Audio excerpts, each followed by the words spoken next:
இயேசு உங்களை நேசிக்கிறார். பிரியமானவர்களே, இந்த நாளில் ஆண்டவர் நம்மளோடு பேசும்படிய வேதத்திலிருந்து ஒரு 3 வசனங்களை கூட வாசித்து ஆண்டவர் நம்மளோடு பேசுகிற வார்த்தைகளை பார்ப்போம். அது எரேமியா தீர்க்கதரிசியின் புஸ்தகம் 44வது அதிகாரம் 9வது வசனம், 10வது வசனம், 11வது வசனம் இப்படியாக சொல்கிறது: யூதா தேசத்திலும் எருசலேமின் வீதிகளிலும் உங்கள் பிதாக்கள் செய்த பொல்லாப்புகளையும், யூதாவின் ராஜாக்கள் செய்த பொல்லாப்புகளையும், அவர்கள் ஸ்திரீகள் செய்த பொல்லாப்புகளையும், நீங்கள் செய்த பொல்லாப்புகளையும், உங்கள் ஸ்திரீகள் செய்த பொல்லாப்புகளையும் மறந்து போனீர்களோ? அவர்கள் இந்நாள் மட்டும் மனம் நொறுங்குண்டதும் இல்லை, அவர்கள் பயப்படுகிறதும் இல்லை.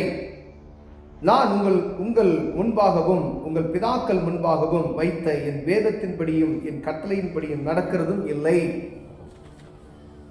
ஆகையால் இஸ்ரவேலின் தேவனாகிய சேனைகள் கர்த்தர் சொல்லுகிறது என்னவென்றால், இதோ நான் உங்களுக்கு தீங்குண்டாக்கவும் யூதா அனைத்தையும் சங்கரிக்கத்தக்கதாகவும் என் முகத்தை உங்களுக்கு விரோதமாக திருப்பி.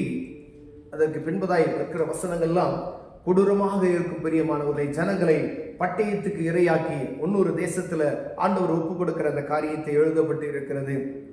யூதா தேசத்திலும் எருசலேமின் வீதிகளிலும் உங்கள் பிதாக்கள் செய்த பொல்லாப்புகளையும், பாருங்க, நம்ம முன்னோர்கள் செய்த பொல்லாப்புகளையும், யூதாவின் ராஜாக்கள், நம்முடைய ராஜாக்கள், தலைவர்கள், இவர்களாம் செய்கிற பொல்லாப்புகளையும், அவர்கள் ஸ்திரீகள் செய்த பொல்லாப்புகளையும், நீங்கள் செய்த பொல்லாப்புகளையும், உங்கள் ஸ்திரீகள் செய்த பொல்லாப்புகளையும் மறந்து போனீர்களோ அப்படின்னு சொல்றார்.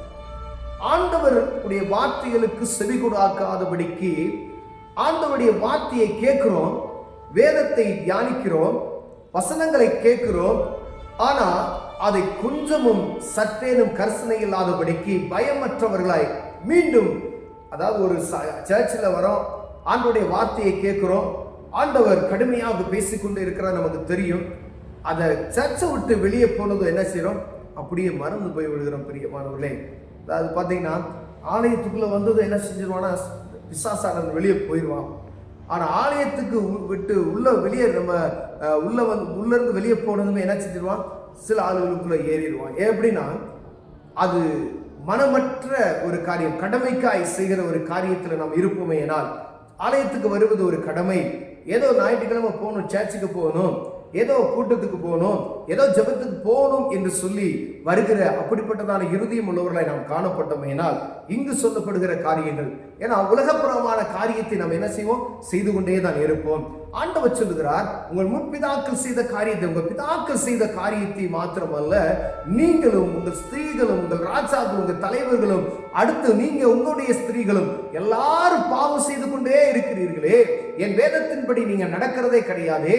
இரண்டாவது சொல்றாரு, உங்களுக்கு பயம் என்பதே அற்று போயிற்று, தெய்வ பயமே உங்களுக்கு கொஞ்சம் கூட இல்லை சொல்லுகிறத. அவர் இந்நாள் மட்டும் மனம் நொறுங்குண்டதும் இல்லை. உங்க இருதயத்துல இது பாவம், ஒரு குற்ற உணர்வு அப்படி கூட வரல. ஒரு சில ஆண்களுக்கு இது ஒரு குற்றத்தை செய்யும் பொழுது, ஐயோ இது செய்யலாமா செய்யக்கூடாதா அப்படின்னு சொல்லி லேசா ஒரு குற்ற உணர்வு வரும் பார்த்தீங்களா? அது கூட இல்லாதபடிக்கு, குற்ற உணர்வே இல்லாதபடிக்கு, உங்க இருதயம் நொறுங்குடாதபடிக்கு அவர்களுக்கு முன்பாக உங்கள் பிதாக்கள் முன்பாகவும் வைத்த வேதத்தின்படியும் என் கட்டளையின்படி நடக்கிறதும் இல்லை அப்படின்னு சொல்றாரு. அப்ப ஆண்டவர் கொடுத்த வார்த்தைகளுக்கு சற்றேன் கீழ்ப்படுகிறதே இல்லை என்று சொல்லி ஆண்டவர் சொல்கிறார். பிரியமானவர்களே, பாருங்க, கொஞ்சம் கூட உங்களுக்கு பயம் இல்லை. நீங்கள் பொல்லாப்பையும் உங்கள் ஸ்திரீகள் செய்த பொல்லாப்பையும் மறந்து போனீங்கன்னு சொல்லி நீங்க ஒரு ஆண்டவருக்கு பயப்படுகிற பயம் இன்னதென்றது உங்களுக்கு தெரியாதபடிக்கு மன துணிச்சலா எல்லா காரியத்தையும் நீங்க செய்றீங்க.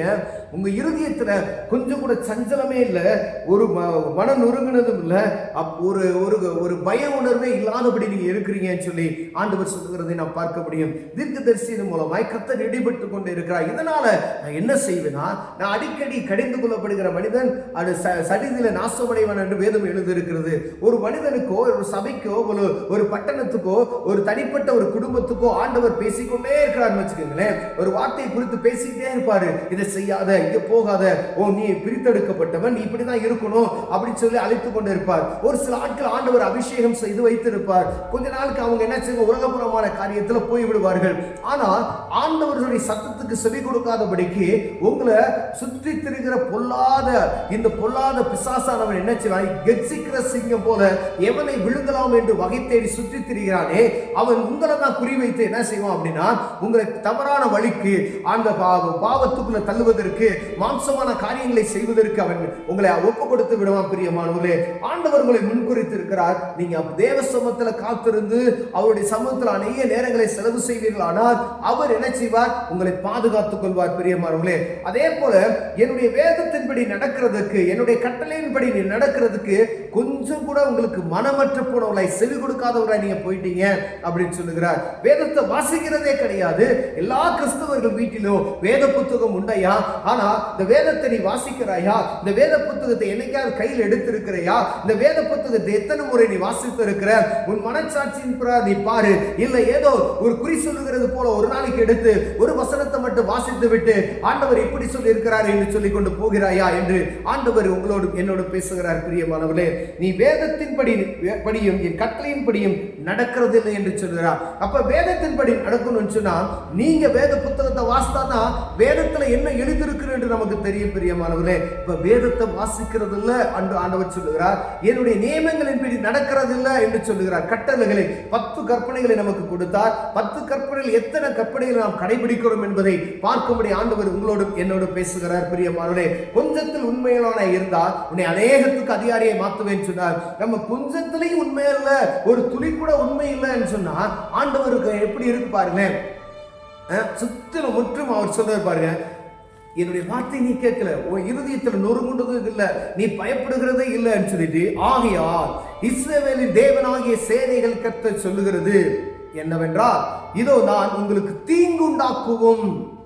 எவ்வளவு கடுகு ஒரு பாருங்களேன், பிதாவே என்று கூப்பிடக்கூடிய புத்திர சுவிகாரத்தின் ஆவியை கொடுத்த தகப்பன் நம்மை கடிந்து கொள்வதற்கு பலமுறை எச்சரித்தும் அவருக்கு செவி கொடுக்காத பட்சத்தில் அவர் சொல்றாரு, இது கர்த்தருடைய வார்த்தை, உங்களுக்கு தீங்குண்டாக்கவும் யூதவனத்தை சங்கரிக்கத்தக்கதாக என் முகத்தை உங்களுக்கு முன்பாக விரோதமாக திருப்பி. பாருங்களேன், ஆண்டவர் முகமே நமக்கு விரோதமாக திரும்பப்படுது. ஏன் அப்படின்னா நம்ம சிக்ஷை ஆண்டவர் நம்மை திருப்பும்படியாய், ஒரு பலவீனம் வருகிறது, ஒரு வேதனை வருகிறது, ஏதோ ஒரு கஷ்டம் வருகிறது, ஏதோ நமக்கு அறிய முடியாத ஒரு டென்ஷனான ஒரு காரியத்தை உருவாகிறது என்றால் முதல்ல நம்ம என்ன செய்யணும் அப்படின்னா, தேவ சமூகத்தில் போய் நான் சரியா இருக்கிறேனா, ஆண்டவரே நான் குற்றம் செய்திருக்கிறேனா, எனக்கும் ஆண்டவருக்கும் உள்ள நெருக்கம் எப்படி இருக்கிறது, நான் ஏதாவது பாவம் செய்திருக்கிறேனா, என் குடும்பத்தில் இருக்கிறவங்க யாராவது பாவம் செய்திருக்கிறாரா, என் பிள்ளைகள் எப்படி இருக்கிறாங்க, எல்லாவற்றையும் ஆராய்ந்து பார்த்து தேவ சமூகத்தில் மன்னிப்பு கேட்டு ஆண்டவரே என்று சொல்லி கூப்பிடுவோமையானால் ஆண்டவர் நமக்கு செய்ய நினைத்த தீங்கை விட்டு என்ன செய்வார், மனம் மாறுவார். பிரியமானவர்களே, இந்த அதிகாரத்தில் ஆண்டவர் சொல்லுகிறார், நீ சொன்னே கேட்காத பட்சத்தில் நான் என்ன செய்வேன், தீங்குக்கு ஒப்பு கொடுத்து விடுவேன் அப்படின்னு சொல்றாரு. ஆனா அந்த தீங்கை வராதபடிக்கு ஆண்டவர் வழியை தப்பித்துக் கொள்வதற்கு வழியை நமக்கு காட்டுகிறார். பிரியமானவர்களே, அதற்கு ஒரு வழி, வேதத்தை நீ வாசி அப்படின்னு சொல்றாரு. இந்த வேத புத்தகத்தை நீ வாசிமா, இந்த வேத புத்தகத்தை நீங்க வாசிங்க ஐயா, நீ எனக்கு என்னுடைய கற்பனைகளை கடைபிடிப்பதற்கு உங்களை தகுதிப்படுத்துங்க, என் கற்பனைகளை கடைபிடிப்பதற்கு நீங்க முயற்சி செய்யுங்க. அப்படி முயற்சி செய்வோமையானால் ஆண்டவர் நம்மை தீங்கிலிருந்து விலக்கிக் கொள்வார். ஒருவேளை அந்த தீங்கு எப்படி வரும் அப்படின்னு நம்ம எதிர்பார்க்கவே முடியாது. எந்த நேரத்தில் வரும் ஒன்றுமே அறிய முடியாது. கர்த்தருடைய சத்தத்துக்கு செவி கொடுக்காதபடி உலகப்புறமான காரியத்துக்கு மனம் போல நம்ம வாழ்ந்து கொண்டே இருப்போமேயானால் ஆண்டவருடைய வார்த்தை வரும், ஆலயத்துல வரும், நீங்க டிவியை போட்டீங்கன்னா ஆண்டவருடைய வார்த்தை வரும், இந்த மொபைலை திறந்தீங்கன்னா உங்க ஆண்டவருடைய வார்த்தை வரும், யாராவது உங்கள்கிட்ட பேசும்போது ஆண்டவருடைய வார்த்தை வரும், கவனமாயிரு, எச்சரிக்கையாரு, நீ கவனமாயிரு, எச்சரிக்கையாயிரு, ஏதாவது ஒரு சத்தம் உங்களுக்கு தொனித்து கொண்டே இருக்கும். அதெல்லாம் செவி கொடுக்காதபடிக்கு நீங்கள் அப்படியே மந்த புத்தி உள்ளவர் போல நம்ம காணப்பட்டோமேயானால் சடிதியாய் தேவனுடைய கோபாக்கினி வரும். பிரியமானவர்களே, ஒருவேளை மனம் மாறி தேவ சமூகத்தில் அமர்ந்தா அதிலிருந்து தப்பித்துக்கொள்ள நமக்கு வாசலை உண்டாக்கி தருவார். ஒருவேளை அப்படிப்பட்டதான இருதயம் உள்ளவர்களாய், வேதத்தை வாசிக்காதபடிக்கு, கற்பனைகளை கடைபிடிக்க இருதயம் இல்லாதவர்களாய் இருப்போமேயானால், ஆண்டவருக்கு பயப்படாதபடி இருப்போமேயானால், நாம் கொஞ்சம் இருதயத்துல ஒரு குற்ற உணர்வு கூட இல்லாத இருப்போமேயானால், அவரை நோக்கி பார்ப்போம். ஆண்டவரே, எனக்கு நல்ல இருதயத்தை தாங்க ஆண்டவரே, வேதத்தை வாசிக்கத்தக்க கிருபையை தாங்க, அதை கடைபிடிக்கிற இருதயத்தை தாங்க, உங்களுடைய கற்பனைகளை கடைபிடிக்க எனக்கு உதவி செய்யுங்க, உங்களுக்கு பயப்படுகிற பயத்தை எனக்கு ஆண்டவரை உண்டாக்கி தாங்கன்னு சொல்லி கேட்போமேயானால், அவர் உங்களுக்கு அருள்வார். பிரியமானவர்களே, அதிலிருந்து தப்பித்துக் கொள்ளலாம், ஆபத்திலிருந்து தப்பித்துக் கொள்ளலாம். கண்களை மூடுவோம், ஜெபம் செய்வோம். அன்பின் தகப்பனே, ஆண்டவரே, உமது வேதத்தை தியானிக்கவும், ஒரு கற்பனைகளை கடைபிடிக்கவும் எங்களுக்கு கிருபை தாங்க. இயேசுவின் நாமத்தில் பிதாவே, ஆமென்.